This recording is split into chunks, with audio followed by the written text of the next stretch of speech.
Hey, Jonathan from GameSpot Asia. I'm here with Adam from NetherRealm, and we're going to talk a bit about Injustice. So tell us, since we're in Japan right now, are you thinking of actually bringing the game into the fighting game community in Japan? And would there be any trouble, challenges and whatnot? Could you tell us? Sure. So obviously it's going to be a big challenge. Japan, we've taken a lot of lessons from Japanese fighting games. Japanese fighting games are huge in Japan. So this is our opportunity to do it right and introduce our Western game to the Japanese culture. So we are taking it very seriously. So full translation, we're here at TGS to show it off. So it's certainly going to be a challenge, but we think people will love the game here.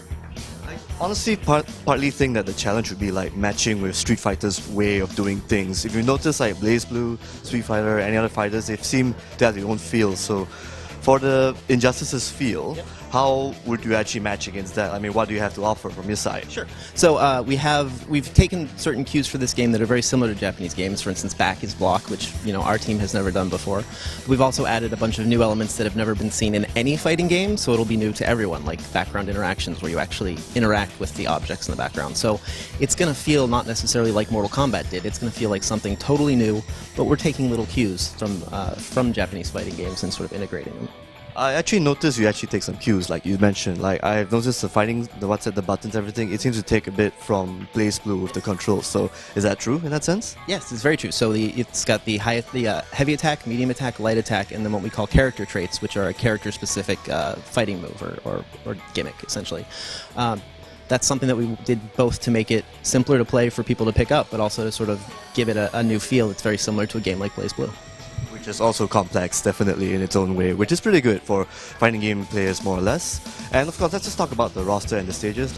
What considerations you have to do to actually pick characters for your 24-slot roster for Injustice? So it's more than 20, we haven't said 24 yet.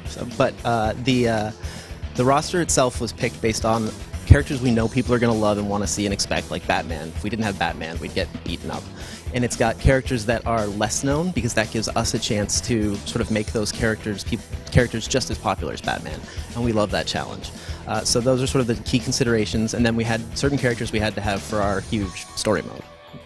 Okay, so there's a story mode coming up, which is good. You're actually taking cues from Mortal Kombat, more or less. So what new things are you to expect from the campaign mode for Injustice? So the script was written with the NetherRealm guys in DC, so it's huge and awesome. It's even bigger than what we do with Mortal Kombat, and there may be a couple surprises in terms of mechanics and story mode that we haven't talked about yet. All right, that's cool. Thanks a lot for that whole talk. It's a pleasure. Thank you. Thank you very much.